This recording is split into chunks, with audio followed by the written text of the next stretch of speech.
네, 하나님의 마음에 맞는 사람, 하나님 마음에 맞는 사람이라는 말씀의 제목으로 우리가 함께 은혜를 나누고자 합니다.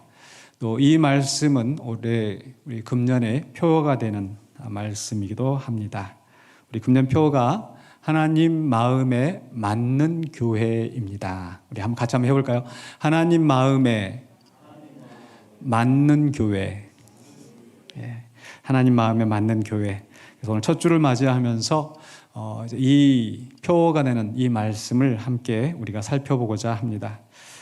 저는 이제 절기 설교를 할 때, 특별한 주일 설교를 할 때는 꼭 예전 설교를 돌아봅니다. 그래서 예전에는 또 어떤 말씀을 또 증거했는가 이렇게 쭉 돌아보면서 또 이번에는 어떤 말씀을 할까 이렇게 생각을 하게 되는데, 또 신년 첫 주이다 보니까 또 이제 한 해의 비전을 우리가 함께 나누고 또 결단을 다지는 시간이기 때문에 그동안에 제가 이제 2016년 7월부터 부임하면서부터 쭉 해왔던 그 설교들을 쭉 살펴봤습니다.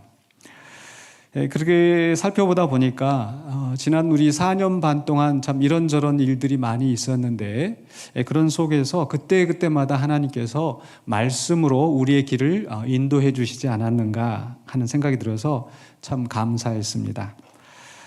2016년 7월 첫 주에 제가 와서 했던 설교 잘 기억나지 않으실 거예요. 우리가 한번 봤던 영화나 드라마도 다시 보면서 이거 내가 봤던가 안 봤던가 긴가민가 하는데 벌써 몇 년 전에 했던 설교 아마 잘 기억하지 못하실 겁니다. 그때 제가 했던 설교가 이산지를 내게 주소서라는 말씀으로 제가 부임하면서 첫 설교를 했습니다. 갈렙을 이야기하면서 참 그 높은 장벽이 있고 또 그 원수들은 크고 장대하지만 하나님이 함께 하시면 내가 이 산지를 정복하겠나이다. 이 산지를 내게 주소서 하는 그 갈렙의 심령으로 여기 와서 이제 사역을 시작을 했습니다.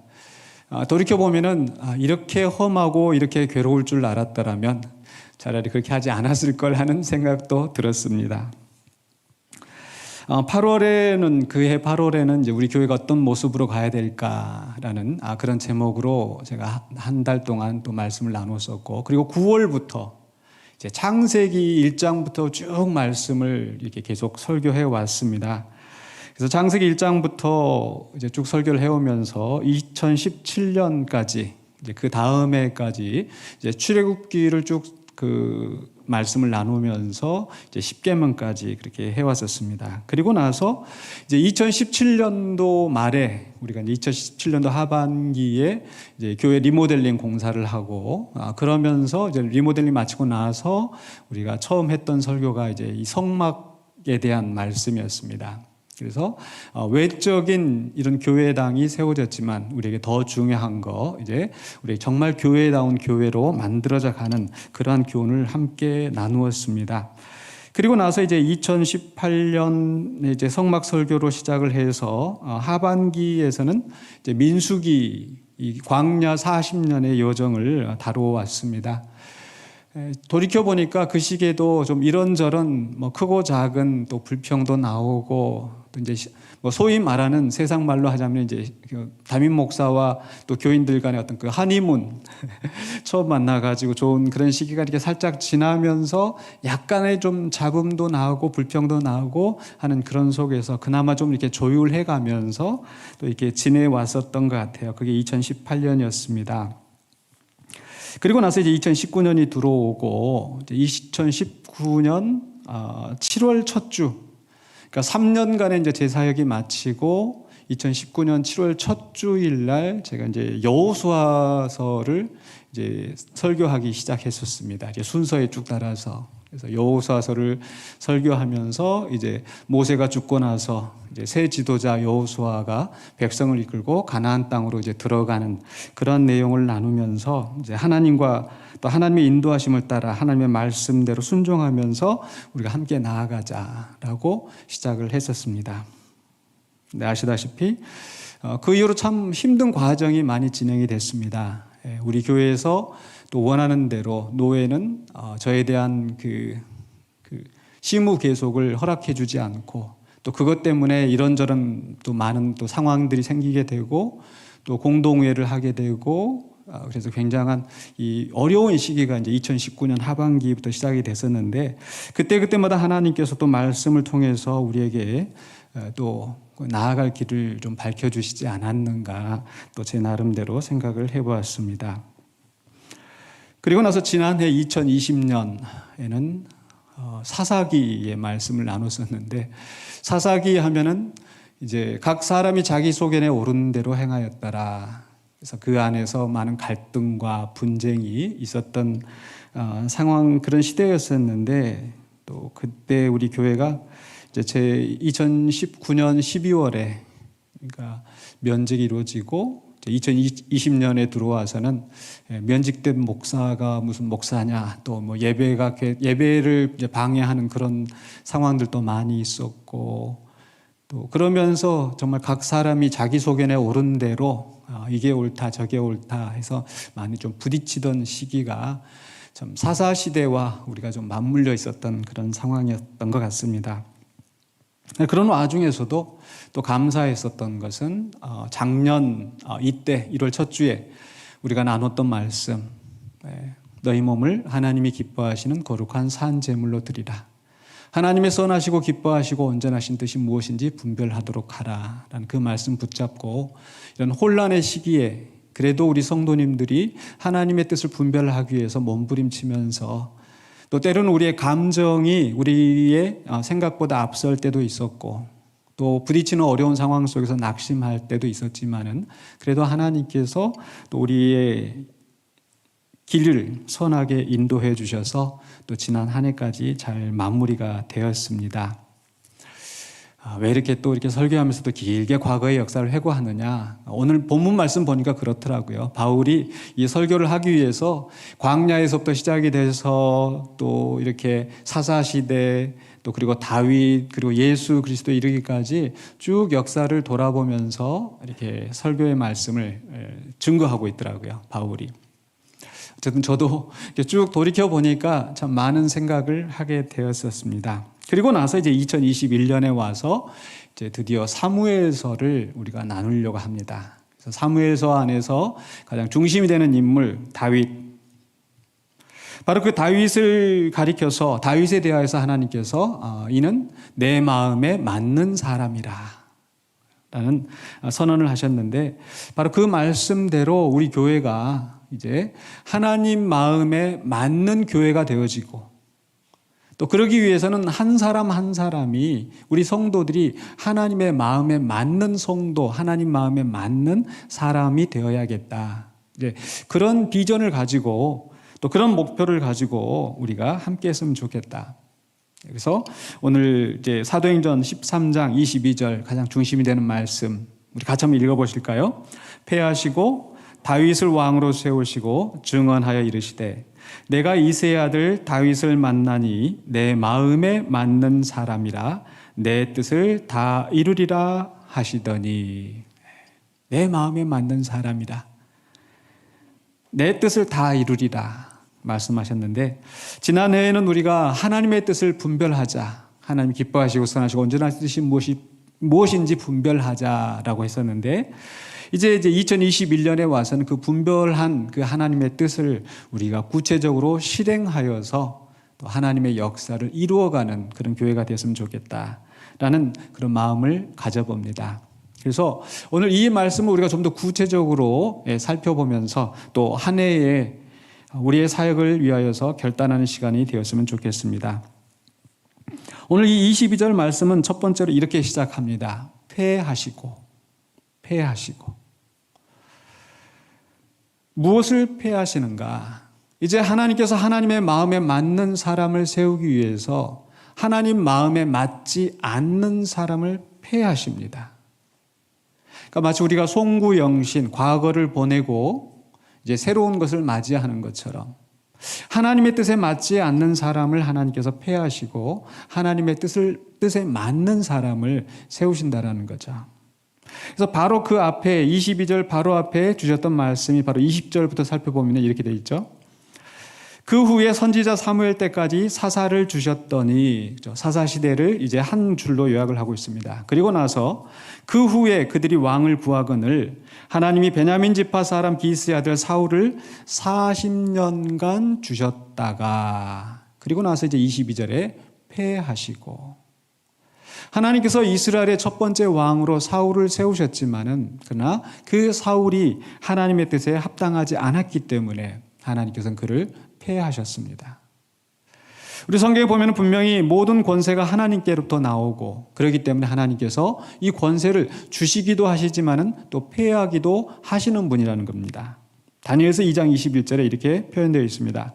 그는 때와 계절을 바꾸시며, 봄이 오면 여름이 오고, 여름이 오면 가을, 겨울, 겨울이 되고 나서 또 새해가 오는 것처럼 이 모든 것을 하나님이 차근차근 때를 따라 주관하시는데, 마찬가지로 하나님께서 왕들을 세우기도 하시지만은 왕들을 패하기도 하신다.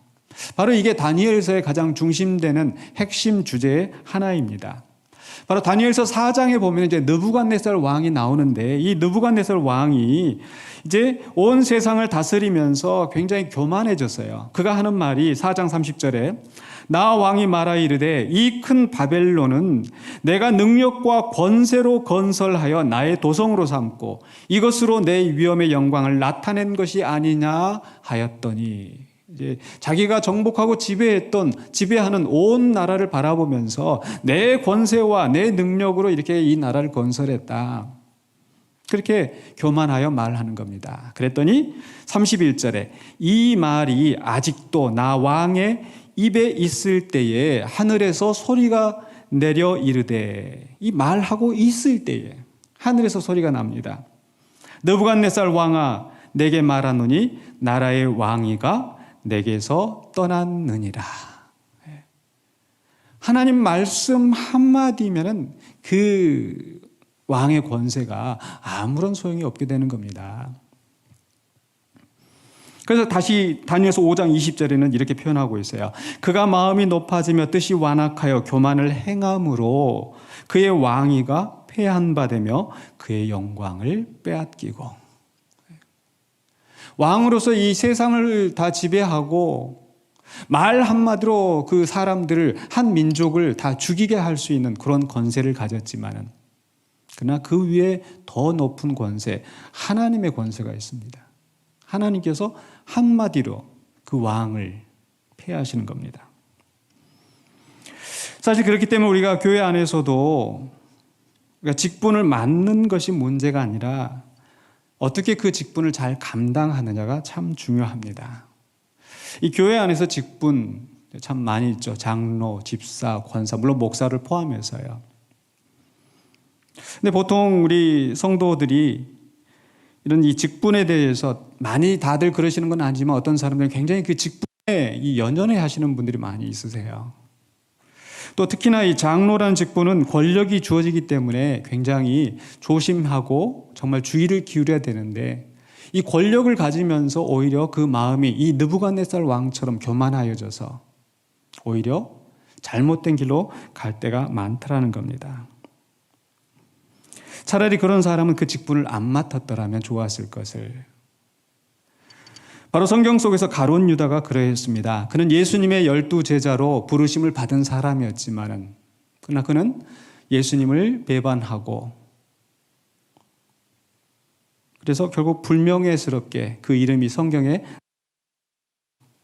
예수님께서 말씀하시길 그에 대해서 마태복음 26장 24절에 인자는 자기에게 대하여 기록된 대로 가거니와 인자를 파는 그 사람에게는 화가 있으리로다.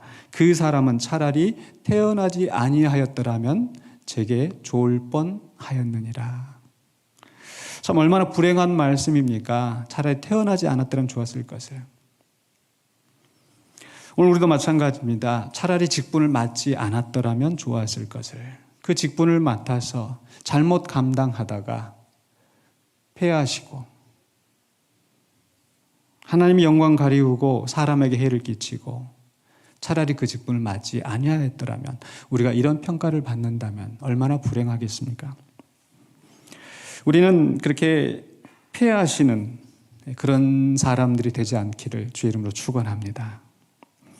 이렇게 사울을 패하신 다음에 그 다음에 이제 두 번째로 하나님께서 다윗을 왕으로 세우셨다. 그래서 우리 하나님은 패하시는 하나님이시지만 또한 왕을 세우시는 하나님이십니다. 이 사울이 분명히 하나님 앞에 잘못하여서 하나님을 실망시키고 잘못된 길로 갔었습니다. 그렇다면 하나님께서 이제 야, 더 이상 왕 이렇게 필요 없어. 내가 직접 할 거야. 하나님께서는 이렇게 하지 않으셨어요. 오히려 사무엘을 보내서 다윗에게 기름 부어 왕으로 이제 세우셨던 거죠. 왜 하나님께서 이렇게 하셨을까? 하나님은 사람을 통해 일을 하십니다. 사람을 세우시고 그 일을 맡기시는 거죠. 우리가 사사기를 쭉 살펴보면은 그 사사들 하나같이 참 기드온, 입다, 삼손 계속 그 지도자들을 볼 때 참 실망스러운 부분이 많이 있었습니다. 그럼에도 불구하고 하나님은 여전히 사람들을 세워서 일을 하십니다. 물론 그 사람들 없이도 하나님은 하실 수 있습니다. 그러나 하나님은 그 형상으로 지으신, 하나님의 형상으로 지음받은 그 인간을 통해서 일을 하기를 원하시는 거예요. 그래서 항상 하나님은 일꾼들을 세우십니다. 예수님께서도 마찬가지셨어요. 모든 권세를 바람과 풍랑도 잠잠하게 하시는, 말씀 한마디로 잠잠하게 하시는 우리 예수님. 귀신도 쫓아내시고 병자를 고치시고 죽은 자를 살리신 그 예수님. 그 예수님께서 전 세계를 다니시면서 하나님의 그 기적을 보여주고 하나님의 뜻을 일으키시는 것이 아니라 사역 초기부터 제자들을 부르시고 제자들을 훈련하시고 그리고 3년의 공생애를 마치신 다음에는 제자들에게 그 사역을 위임하시고 승천하셨죠. 승천하신 이후에도 하나님은, 예수님은 사도 바울을 세우셨어요. 이방인들을 구원하시기 위하여서. 그래서 바울이 이렇게 스스로 고백을 합니다. 디모데전서 1장 12절에 나를 능하게 하신 그리스도 예수 우리 주께 내가 감사함은 나를 충성되이 여겨 내게 직분을 맡기심이니. 하나님이, 우리 예수님이 나를 이 직분을 맡기셨다. 얼마나 감사한 일인가요? 근데 이 말씀이 또 이렇게 더 깊이 은혜가 되는 것은 우리 예수님은, 우리 하나님은 대단한 사람만 세우시는 게 아니더라고요. 이 사실 충성되이 여겨라고 하는 것은요, 내가 하나님 앞에 충성했더니, 내가 예수님 앞에 충성했더니 하나님이, 예수님이 내게 이 직분을 맡기셨다, 이게 아니잖아요. 충성되지 않은 사람이었는데, 대단한 사람이 아니었는데 나를 충성되이 여겨서 내게 이 직분을 맡기셨다. 바울이 이 직분을 맡기 전에 어떤 사람이었습니까? 바울 스스로 고백합니다. 13절에, 디모데전서 1장 13절에 내가 전에는 비방자요 박해자요 폭행자였으나 도리어 긍휼을 입은 것은, 도리어 긍휼을 입었어요. 내가 믿지 아니할 때 알지 못하고 행하였습니다.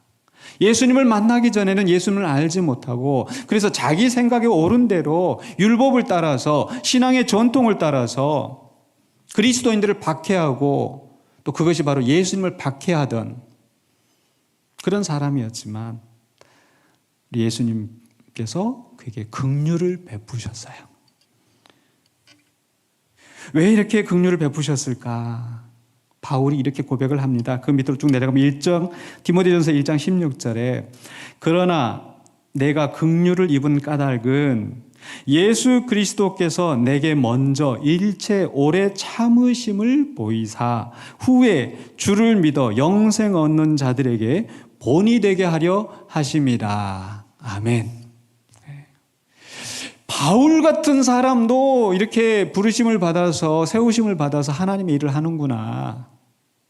이방인들도, 아무런 자격 없는 이방인들도 이렇게 예수님을 믿어서 하나님의 자녀가 되고 하나님의 일을 할 수 있구나. 바로 이 하나님의 계획 때문에, 하나님의 긍휼하심이 얼마나 크신가를 알게 하시려고 나 같은 사람을 세우셨다. 오늘 그 말씀이 우리에게도 적용되는 줄로 믿습니다. 내가 대단한 사람이어서가 아니라 내가 스펙이 좋아서가 아니라 내가 믿음이 아주 출중해서가 아니라 하나님이 나를 긍휼히 여기시고 내게 직분을 맡기신 줄로 믿습니다. 오히려 우리 하나님은 연약한 사람들을 더 들어쓰시는 것 같아요. 우리 예수님도 그러셨잖아요. 그 당시에 바리새인, 서기관들, 율법사들 얼마나 똑똑한 사람이 많았겠어요. 그러나 우리 예수님은 갈릴리 어부들을 부르시고 세리를 부르시고 그들을 통해서 일을 하시는 거예요. 이게 하나님의 방식이니까. 그래서 시편 8편 2절에서도 보면 이렇게 되어 있습니다. 주의 대적으로 말미암아 어린 아이들과 젖먹이들의 입으로 권능을 세우시며 이는 원수들과 보복자들을 잠잠하게 하려 하심이니이다. 주의 대적들을 인하여서. 대적들 때문이라면 더 크고 더 강한 그런 사람을 세워서 대적들이 보고 야, 이 못 당하겠다. 이게 도망가게 해야 되는데 오히려 하나님은 어린 아이들과 젖먹이들을 세우셔서 원수들이 입을 닫게 만들어 버리시는 거예요. 야, 하나님 앞에서는 도저히 못하겠다. 이렇게 하시는 하나님. 고린도전서 1장 27절에서도 바울이 이렇게 이야기합니다. 그러나 하나님께서 세상에 누구를 택하셨어요? 미련한 것들을 택하사 지혜 있는 자들을 부끄럽게 하려 하시고. 참 표현도 우리나라 말이 미련한 것들이라고 하고 지혜 있는 자들이라고 했어요. 미련한 것들. 여러분 미련한 것들이 되기를 원하세요? 지혜 있는 자들이 되기를 원하세요? 미련한 것들. 아무것도 아닌 것들. 그런 사람들을 택하셔서 오히려 지혜 있는 자들을 부끄럽게 하시고 세상의 약한 것들을 택하사 강한 것들을 부끄럽게 하려 하시며. 우리 하나님은 대단한 사람을 택하시지 않고 오히려 약한 자들을, 약한 것들을, 미련한 것들을 택하셔서 지혜 있는 자들을, 강한 자들을 부끄럽게 하십니다. 왜 이렇게 하시는가? 그 다음에 28절 29절에 하나님께서 세상에 천한 것들과 멸시받는 것들과 없는 것들을 택하사 있는 것들을 폐하려 하시나니. 같이 한번 읽어볼까요? 그 다음에 이는 아무 육체도 하나님 앞에서 자랑하지 못하게 하려 하심이라. 내가 대단해서 이룬 게 아니잖아요. 왜 하나님께서 느부갓네살을 그 바벨론의 이 세계 제국의 왕을 폐하셨을까요? 내 능력과 내 권세로 일을 이루었다. 그러한 자들을 폐하시는 거예요. 우리는 내가 직분을 받았다고 해서 하나님 앞에서 자랑할 것이 아무것도 없습니다. 우리가 자랑하려면 뭘 자랑해야 돼요? 바로 그 다음에 31절에 같이 한번 또 읽어보십시다. 기록된 바 자랑하는 자는 주 안에서 자랑하라 함과 같게 하려 함이라. 우리가 자랑하려면 나를 긍휼히 여기시고 나를 세우신 우리 하나님, 우리 주님밖에 자랑할 것이 없습니다. 이렇게 하나님께서 또 우리들을 또 이렇게 여러 직분으로 세우십니다. 다윗을 왕으로 세우셨던 것처럼 우리를 세우셨는데 이제 그 다음에 우리 또 하나님께서 뭐라고 말씀하십니까? 다윗을 왕으로 세우시고 그 다음에 하시는 말씀이 증언하여 이르시되. 세 번째로 증언하여 이르시되. 이 하나님의 말씀이 나오는데 저는 이 말씀 속에서 참 이 자식을 자랑하는 부모 심정이 느껴졌어요. 바로 하나님께서 이 다윗에 대해 선언하신 이 말씀은 하나님께서 다윗을 인정하시고 선언하시는 말씀이잖아요. 우리 하나님은 우리를 자랑하기 원하십니다. 부모가 자기 자식이 잘 되면 어떻게 해서라도 이걸 자랑하고 싶어요. 그렇지 않습니까? 내 자식이 이걸 좋은 대학에 합격했어요. 그럼 자랑하고 싶고, 또 이렇게 좋은 직장에 또 취직했으면 또 자랑하고 싶고, 같이 또 축하를 받고 싶고. 우리 하나님은 당신의 종들, 그거 하면은 얼마나 대단하겠습니까? 그런데 그걸 보고 너무 좋아하시는 거예요. 욥기 1장에서도 보면요. 1장 8절에 사단이 나오는데 하나님께서 말씀하시기를 내가 내 종 욥을 유의하여 보았느냐. 내 종, 내 아들. 그와 같이 온전하고 정직하여 하나님을 경외하며 악에서 떠난 자는 세상에 없느니라. 이렇게 칭찬받으시는, 인정받으시는 저와 여러분이 되시길 주님으로 축원합니다. 하나님께서 이렇게 자랑하기를, 당신의 종들이 잘하면, 조금이라도 잘하면 좋아하시고 자랑하시는데, 다윗에 대하여는 뭐라고 증언하셨는가, 뭐라고 자랑하셨는가. 오늘 말씀이었었죠. 증언하여 이르시되 내가 이새의 아들 다윗을 만나니 내 마음에 맞는 사람이라 내 뜻을 다 이루리라. 이 하나님의 말씀인데요, 이 말씀의 의미를 좀 더 깊이 생각해 볼 필요가 있을 것 같아요. 첫 번째로는요, 하나님 하셨던 말씀은 내가 다윗을 만나니, 이새의 아들 다윗을 만나니 이렇게 말씀하셨잖아요. 근데 이 다윗을 만났다라는 것은 우연히 가다가 다윗을 이렇게 만난 게 아니에요. 우연이 아니에요. 여기에 쓰이는 그 헬라어 단어가 휴리스코라는 단어인데요, 이 휴리스코라는 것은 그냥 만나다, 부딪히다, 우연히 부딪히다 이런 뜻이 아니고 찾다, 살피다 그런 뜻입니다. 그래서 아마 여러분 휴리스코라는 걸 이렇게 검색을 해보시면 현미경 회사, 이 광학, 렌즈 이런 거 만드는 이 전문 회사예요. 현미경으로 샅샅이 뒤지듯이 하나님께서 하나님의 마음에 맞는 사람을 찾으신 거예요. 찾아서 다윗을 발견하신 거죠. 그래서 영어 성경에는 다 하나같이 모두 다 그 원어의 의미를 살려서 I have found David. 내가 다윗을 찾았다예요. 찾았다. 발견했다. 바로 그 말씀이 구약 성경에서도 시편 89편 20절에 이렇게 정확히 기록되어 있어요. 내가 내 종 다윗을 찾아내어 나의 거룩한 기름을 그에게 부었도다. 하나님이 찾아내셨어요. 다윗은 목동이었는데 그 집에서도 별로 인정받지 못하던 사람이었는데, 그렇죠? 사무엘이 그 집에 왔었을 때 다윗은 멀리 양을 치고 있는 목동에 불과했었잖아요.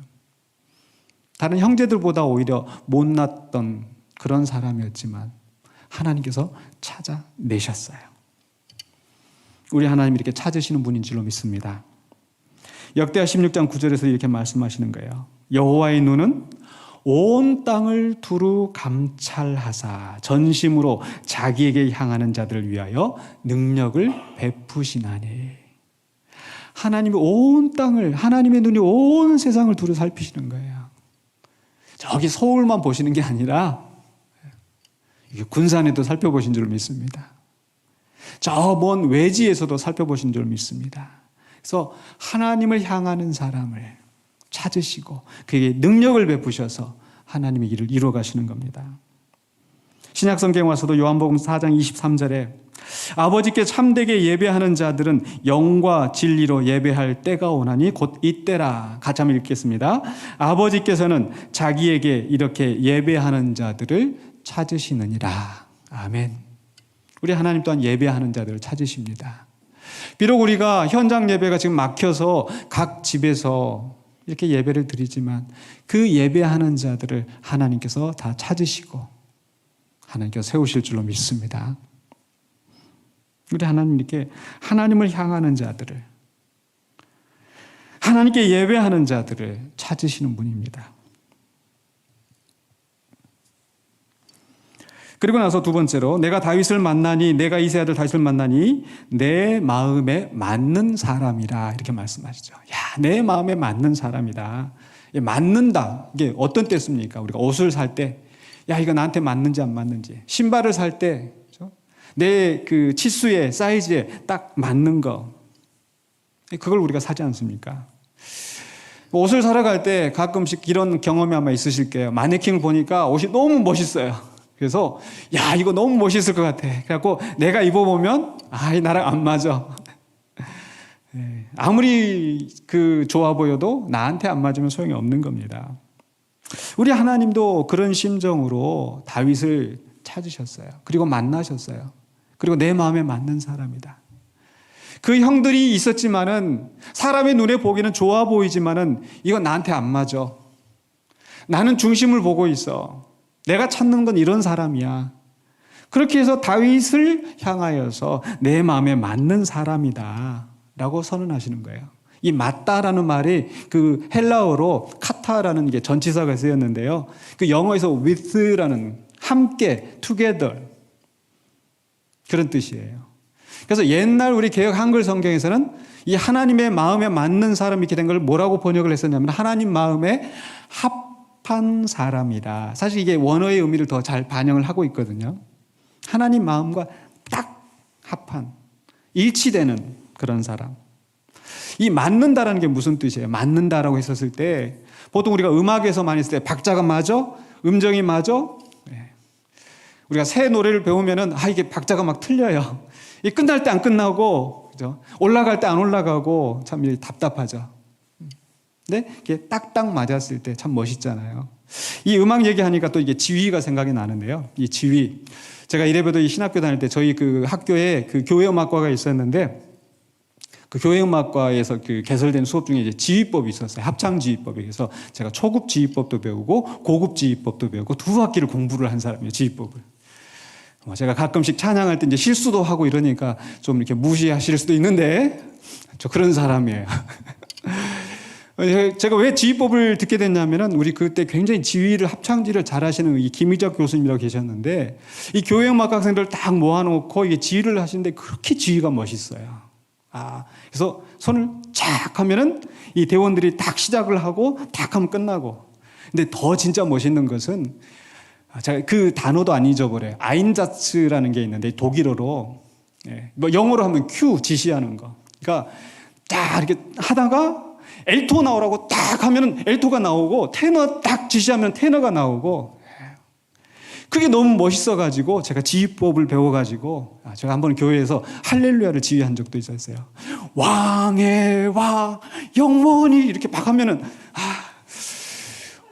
막 그게 막 너무 멋있어가지고 그 지휘하는 그 손가락에 소리가 쫙쫙 뻗어 나오면은 그게 너무 멋있는 거예요. 근데 만약에 지휘자가 이렇게 딱 지시를 했는데 그게 안 나오면 어떻게 될까요? 연습할 때는 이제 지휘자가 이게 막 그 지휘봉을 막 때리면서 왜 그 테너 안 나오냐고, 왜 그 소프라노 안 나오냐고. 우리 하나님이 지휘자가 되셔가지고 너 나와, 너 이거 해. 그때 착착 들어맞게 하는 게 하나님 마음에 맞는 사람인 줄로 믿습니다. 이 문제는 사울은요 그게 안 맞아요. 하나님이 이렇게 지시를 하는데 그 지시대로 따르지 않고 하나님이 멈추라 하는데 멈추지 않고 하나님이 가라 하는데 안 가는 거예요. 그래서 사무엘상 13장 14절에 사울에 대해서 사무엘이 이렇게 얘기를 하는 거예요. 여호와께서 왕에게 명령하신 바를 왕이 지키지 아니하였으므로 여호와께서 그의 마음에 맞는 사람을 구하여 여호와께서 그를 그의 백성의 지도자로 삼으셨느니라. 하나님이 큐를 하는데, 하나님이 아인자츠를 하는데 거기에 응답하지 않는 겁니다.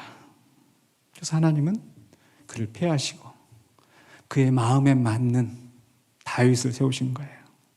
마음에 맞는 사람. 여러분 그 마음에 맞는 사람이 되시기를 주의 이름으로 축원합니다. 그러고 나서 마지막 하신 말씀은 뭐예요? 내 마음에 맞는 사람이라. 그 다음에 선하신 말씀이 내 뜻을 다 이루리라. 그냥 하나님 마음만 맞는 것이 아니라 구체적으로 행동하여서 실천하여서 이루는 사람이다. 그래서 올해도 우리가 이제 아까 표 말씀드릴 때 지난해에는 우리가 하나님의 뜻을 분별하는데 우리가 초점이 있었다고 한다면 2021년에는요 하나님의 마음에 맞는 사람이 되어서 하나님의 뜻을 이루는 사람이 되었으면 좋겠다. 그런 의미에서 하나님 마음에 맞는 교회, 하나님 마음에 맞는 성도, 하나님 마음에 맞는 사람이 되자는 겁니다. 그럼 다윗은 어떻게 하나님의 뜻을 이루었을까? 오늘 말씀 좀 더 깊이 살펴볼 필요가 있는데요. 다시 한번 보겠습니다. 13장 22절에 폐하시고 다윗을 왕으로 세우시고 증언하여 이르시되 내가 이새의 아들 다윗을 만나니 내 마음에 맞는 사람이라 내 뜻을 다 이루리라 하시더니 말씀하셨잖아요. 왜 하나님께서 이런 말씀을 하셨을까? 다윗을 보시고 내 마음에 맞는 사람이라 내 뜻을 다 이루리라. 지금 하나님께서 지금 이 말씀을 선언하시면서 어떤 심정이실까? 야, 다윗을 보니까 얘 말 좀 잘 듣게 생겼어. 얘를 왕으로 세우면은 아마 내 뜻대로 할 것 같아. 내 뜻을 다 이룰 거야. 이런 생각을 하셨을까요? 우리가 이게 문맥을 살펴보면은 그 앞뒤로 살펴보면 좀 그런 의미일 것 같은데 사실은 그게 아닙니다. 무슨 뜻이냐면요. 이것은 내 뜻을 다 이루라는 말씀은 하나님이 다윗에 대해서 기대하시는 것이 아니라 그 다윗에 대한 하나님의 약속이에요. 기대가 아니라 약속이다. 이거 구분되십니까? 왜냐하면 그 다음에 말씀 보세요. 23절에 바로 그 다음에 나온 말씀이 하나님이 약속하신 대로 내 뜻을 다 이루리라 말씀하시더니 하나님이 약속하신 대로 약속이잖아요. 이 사람의 후손에서 이스라엘을 위하여 구주를 세우셨으니 곧 예수라. 지금 사도 바울이 이 사도행전 13장에서 설교하는 초점이 바로 이거예요. 다윗을 설교하면서 다윗이 이렇게 했으니까 이렇게 하자. 보통 우리가 그런 설교들을 많이 하는데 저도 그러기도 하지만은 근데 그게 중요한 게 아니라 하나님이 약속하신 대로 그 일을 이루셨다. 바로 그분이 예수님이다. 그럼 이 약속은 무슨 약속일까? 바로 사무엘하 7장 12절에 하나님께서 다윗에게 말씀하시기를 내 수완이 차서 내 조상들과 함께 누울 때 내가 내 몸에서 날 내 씨를 내 뒤에 세워 그의 나라를 견고하게 하리라. 내 씨를, 내 후손이 너를 위해서 왕이 되고 그 나라가 영원히 견고할 것이라. 16절에서도 내 집과 내 나라가 내 앞에서 영원히 보존되고 내 왕위가 영원히 견고하리라 하셨다 하라. 하나님이 다윗을 만나셔서 내 마음에 맞는 사람이라 라고 하시면서 그 다음에 그의 생애 후반부에 가서 내가 내 후손을 왕으로 세워서 내 나라를 영원히 견고하게 할 것이다.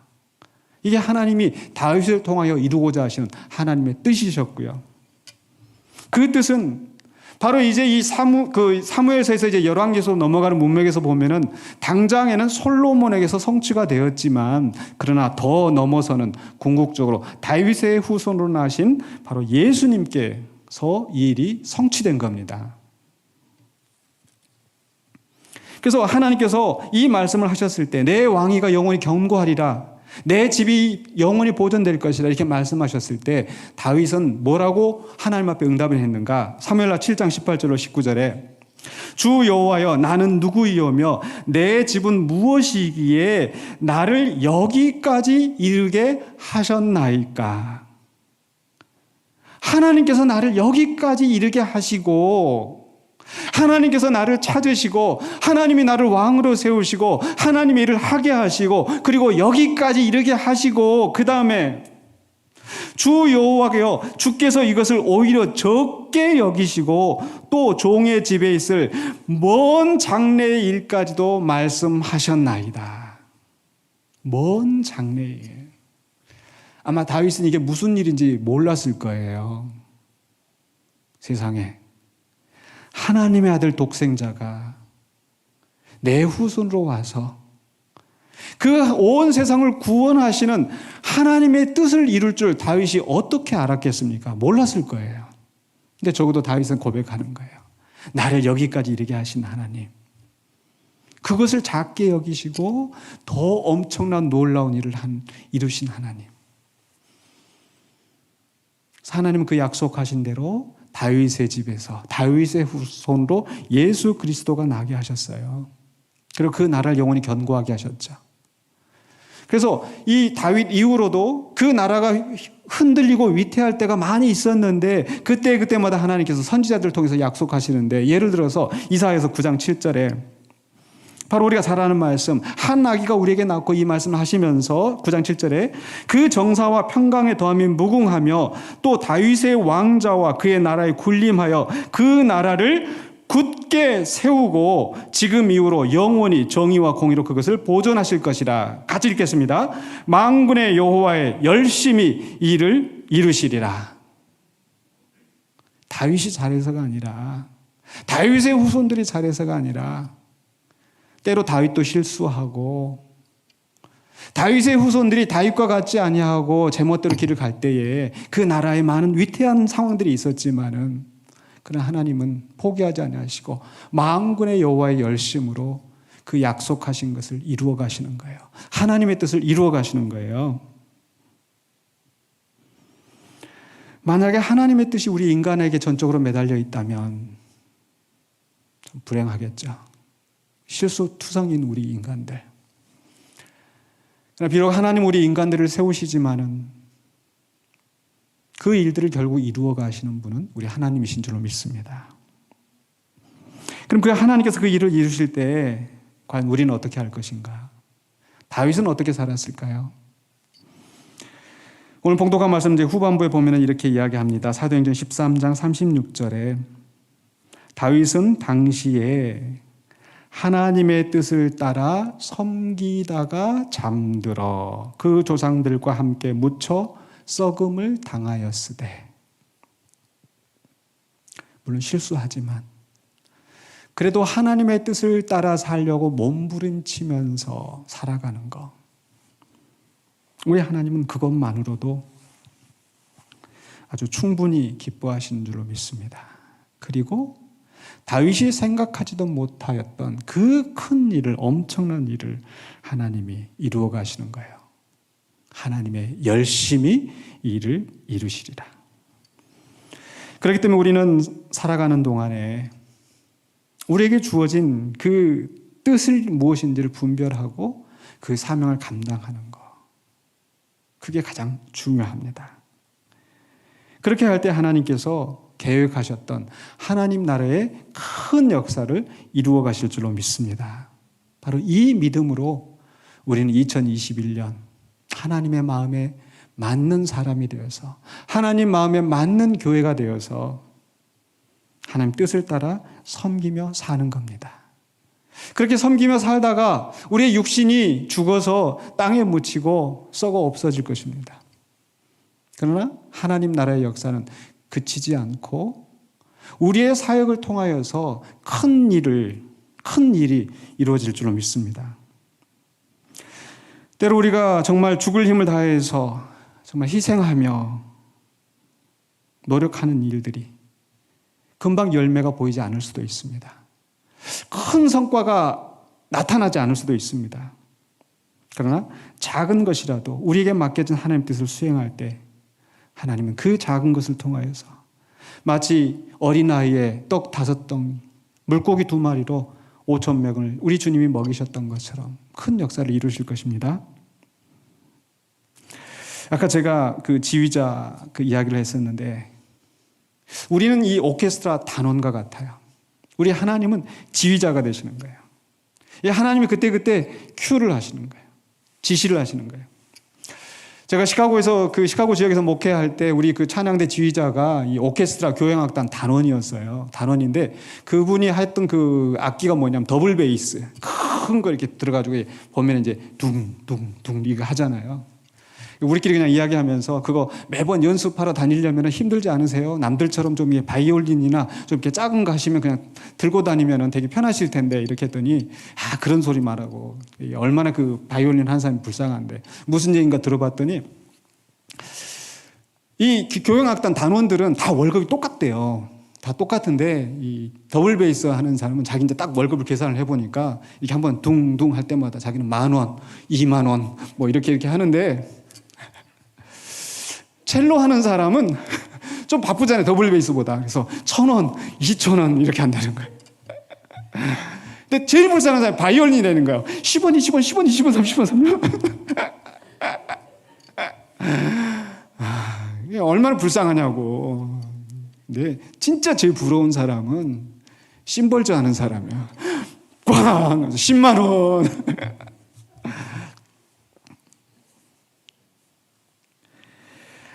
그 심벌즈 연주하는 사람, 제 막내가 이제 그 타악기 드럼, 이제 퍼커션이라고 하는데, 교향악단에서 그걸 했었어요. 심벌즈 하는데, 우리 엄마, 우리 학교에서 우리 오케스트라 발표회에 있어 가봤잖아요. 저희 아이들이 심벌즈 하나 들고 다 이렇게 뒤에 있는 거예요. 물론 이제 이것도 하다가 이제 그 다른 것도 좀 하다가 이렇게 하기도 하는데, 근데 얘 심벌주 한다고 해서 조금 이따 나온다고 해서 얘가 딴짓하는 게 아니더라고요. 계속 지휘자 살펴보면서 악보 넘기면서 이렇게 하다가 그 순간에 심벌주가 나온 순간 딱 하면 걔가 꽝 하고 울리는 거예요. 근데 그걸 바라보는 부모의 심정이 어떤 줄 아세요? 그 소리가 제일 좋은 거예요. 뭐 바이올린 소리, 첼로 소리 뭐 들리지 않아요. 우리 아들이 딱 거기에 맞춰서 짱 하면은 그게 너무 행복한 거예요.